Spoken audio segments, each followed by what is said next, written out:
જયકુખાન મેંડીમાં ભૂલથી આવી ગયા બારેજા ધામ પછી શું થયું તે વાત ઉપર માતાજીએ શું કીધું આપણે આગળ વિડીયોમાં જોશું. જયકુખાન મેંડીમાં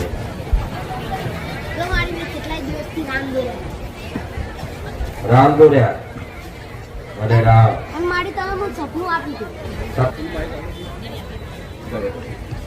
હે ભારત કેતો ખરો પેલો ઉભો રે.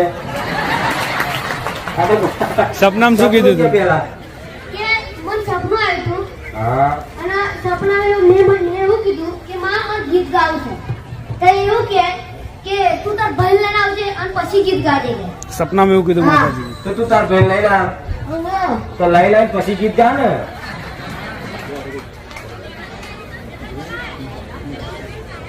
હાર ગઈ નાખે તો આવી જશે. તું ગઈ નાખે બોલ. હે ભારત તણિયા બોમ મારી ઇતિહાસ ને પાને ચડી મુટીએ સવારી તું કરે ભગતો તણે માં મેલડી ભગતો માતા દુખ માતા હરકી તું તો વરગડી ચરણે નમાવું શ્રી હું વંદન કરું માં મેલડી વંદન સુકાર માં મેલડી વંદન બહુચર મેલડી.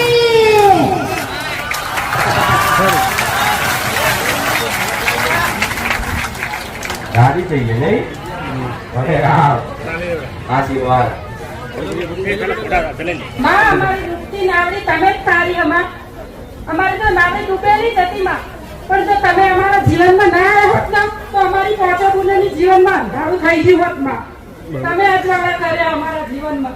શું થઈ મારા ગયું? ભાઈ એટલું પીતો તો સતત 8-10 વર્ષથી તો અમને એને અડધી રાત થાય કે હું આત્મહત્યા કરીને મરું, અડધી રાત થાય કે હું કેનાલમાં જઈને પડું, અડધી રાત અમે કોઈ દિવસમાં 10 વર્ષથી અમે ઊંઘ્યા જ નથી. કોણ તોય ચાલે. અમારો આત્મા અમારો 2 ભાઈ હતા પણ એ ભાઈને ખબર નહીં શું થયું એટલે 8-10 વર્ષથી બસ પીવાનું, મારવા જોડવાનું બધાના કોઈના અમને મારવામાં બાકી નતા રાખ્યા. એનામ શું હતું અમને ખબર નથી. પણ અમે આટલી તકલીફ પડ્યા પછી માં તમારી અચાનક મને એક દિવસ વિડીયો તમારા મોબાઈલમાં જોયો હશે. કોનો વિડીયો?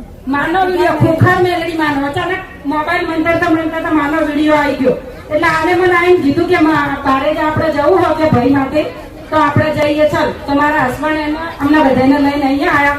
જે પછી છેલ્લી ઘડી એને માનતા રાખી હું માનું હું ત્રિશુળ આપીશ અને 2 શબ્દ માં કહે તો માએ બોલાવીને કીધું બોલાવે દીકરી શું કહે છે તો 5 દીકરીઓ જમાડવાનું કીધું. જમાડ્યા પછી 10 દિવસમાં જીવન પરિવર્તન થઈ ગયું આખું. બરોબર. એટલે માતાજીએ શું કીધું તું? તમને કયો વ્યવહાર બતાવ્યો? મસાણી મેલડીમાં જાહેર કર્યા હતા કે એમના નામથી જમાડજો દીકરીઓ તમે. 5 દીકરીઓ જમાડજો એવું એ કીધું પછી તું. હા બીજા દિવસથી એનું મગજ સારું થઈ ગયું એનું.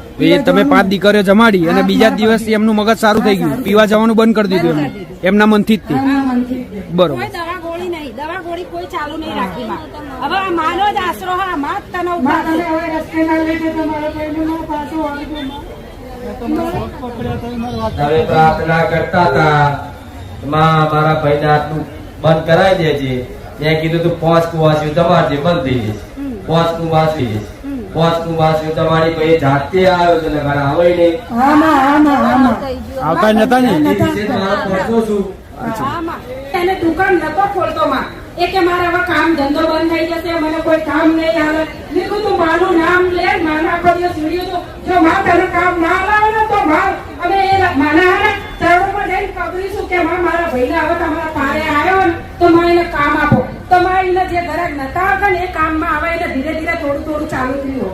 અને અહીંયા આવ્યા પછી એના 5500 માય બોલ તારી જાતે બોલ માનો અનુભવ. રામ મારી રામ રામ મારી રામ.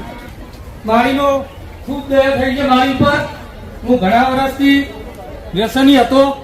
3 મહિના વ્યસન કેન્દ્રમાં રહી આવ્યો છતાં પણ વ્યસન છૂટ્યું નહીં.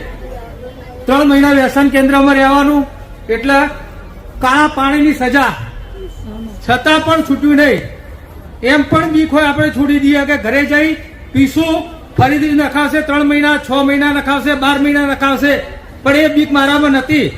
પણ એક રવિવાર મારીનો ભર્યો, ખાલી એક રવિવાર ભર્યો છે. આજે હું રોજના 1500 રૂપિયા કમાઉં છું. વ્યસને જતો નથી, ઈચ્છા બી નહીં થતી જવાની. અને માડીના હરેક ટાઈમે યાદ કરું છું. કઈ કામ ના થાય તો માડીને યાદ કરું, તરત કામ થઈ જાય. વ્યસન મુક્તિ કેન્દ્રમાં જઈ આવ્યા તોય દારૂ ના છૂટે. વ્યસન મુક્તિ કેન્દ્રમાં 78 દિવસ રહ્યો. માર ખાધો, વાસણો ઘસ્યા, માનસિક શારીરિક ત્રાસ વેઠ્યો, છતાં પણ બંધ ના થયું. અને બારેજા ધામ એક જ રવિવારમાં છૂટી ગયું. પહેલી વાર આવ્યો અને મારા બંધ થઈ ગયું. દરેક વાલીઓને કહું છું, તમારા છોકરાને વ્યસન હોય ક્યાંય ના મોકલતા, ગાંડો થઈ જશે. એકવાર અહીંયા લાવજો મારીના ચરણોમાં. અને બીજું, મારી જોડે પૈસા નતા. ગયા રવિવારે મારે ભાડું આપી દઉં, ખાતું ખોલાવી દઉં નવું 500 રૂપિયા જ ખાતામાં હતા, એ બી ઉપર લીધા હતા. અચાનક 5500 રૂપિયા ખાતામાં આવી ગયા છે. ક્યાંથી આયા ખબર નથી. ના ક્યાંથી આવે ખબર નથી, હજુ સુધી વાપરતો નથી. માતા- મારીએ મને ભાડું આપી દીધું છે. મારીનો ખૂબ ખૂબ આભાર, ખૂબ ખૂબ દયા થઈ છે મારી પર. બેનરીઓ પર માં તમે અમે ત્રીજા મહિનેથી આવીને માં તમે અમારી બુનો પર દયા કરી. અમને અમારા વર્ષો જૂનો ભાઈ અમારો ખોવાઈ જતો, અમારા ભાઈ તમે પાછો આવ્યા માં. તમારા કોટી કોટી વંદન માં, ધન્યવાદ, કોટી કોટી વંદન માં. બધી બહેનો પર માં આવી રીતે તમારો આશીર્વાદ બનાવી રાખજો માં, અને સદાય તમારો આશીર્વાદ અમારી દીકરીઓ પર. રક્ષાબંધને અમારો ભાઈ મળી ગયો અમને માં. અમે રોજ પ્રાર્થના કરતા હતા કે માં અમે વર્ષોથી રાખડી નહીં બાંધી શકતા. મારું નામ વિપુલ પટેલ. ક્યાંથી આવવાનું? બરોબર છે. મારા આ મમ્મી છે, એને ડાયાબિટીસનો પ્રોબ્લેમ હતો અને સારંગપુર જોડે મારું ગામ છે, મોટા કન્સ્ટ્રક્શન પાટી. તો એમને પહેલા મહિનામાં 450 જેવી ડાયાબિટીસ રહેતી હતી. પછી એમને માતાજીની બાધા રાખી, તો ધીરે ધીરે કરતા અત્યારે 150 ની અંદર આવે છે. તો કોઈ પણ જાતની દવા લેતા નથી. એટલા માટે એમને ત્યાંથી ચાલતા આવવાની બાધા રાખી એટલે ચાલતા જ આવ્યા છે. કઈ જગ્યાએથી ચાલતા આયા? સારંગપુર મંદિર છે ને, ત્યાંથી 5 કિલોમીટર દૂર અમારું ગામ છે. બરોબર. એટલે કેટલા કિલોમીટર થયા ત્યાંથી? 200 જેવું થાય છે. પોણા 200 કિલોમીટર. એટલે એટલું ચાલતા આયા હતા. ચાલતા આવ્યા. ક્યારના નીકળ્યા ગયા રવિવારે બરોબર. એટલે એમના ડાયાબિટીસ રહેતી હતી. ડાયાબિટીસ હતી. કેટલા કાઉન્ટ રહેતા હતા? 400 થી ઉપર. 400 થી ઉપર. કેટલા સમયથી? 440. અત્યારે 140 130 એવા. બરોબર. પેલા કેટલા સમયથી એવું એટલા કાઉન્ટ રહેતા હતા એમને પેલા? પહેલા વર્ષ દિવસે અહીંયા અમે આવતા થયા ને ત્યારે પછી મારા મમ્મીએ બાધા રાખી હતી કે જો ડાયાબિટીસ કંટ્રોલ આવી જશે ને તો હું ત્યાં ચાલતા જઈશ. બરોબર. તો તમે એ ચાલતા આવવાની માનતા રાખી, હા. તો અત્યારે એમને 140 ડાયાબિટીસ આવવા માંડ્યું. 140. જે પેલા 300 400 આવતો હતો, 400 થી ઉપર. 400 થી ઉપર આવતો હતો અને 440 અને માનતા રાખી એ પછી અત્યારે 140 થઈ ગયો. 130 140. એ પણ વગર કોઈ દવા કરાયા વગર, કશું જ નહીં, ખાલી માનતા રાખવાથી અને બીજો ખર્ચો એવો છે માતાજીનો કે મારા મમ્મી પપ્પા આવતા હતા જોડે, એટલે ખાલી રસ્તામાં એ ડિસ્કસ થઈ કે આપણે અહીં પહોંચતા પહોંચતા કેટલો ખર્ચો જેવો છે, તો અંદાજે કે 500 રૂપિયા જેવો.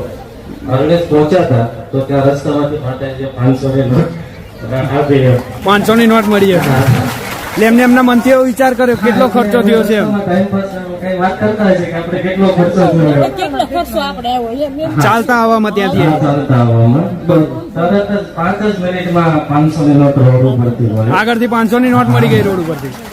મારી દયા વગર તો થોડી થાય બધું. માં એના ઘરના વીએ ગયા છે, મને આવતા નથી, હું કરું માં? તો આ આખો ડાયાબિટીસ જતો રહ્યો તેની ક્યારે આવશે માં?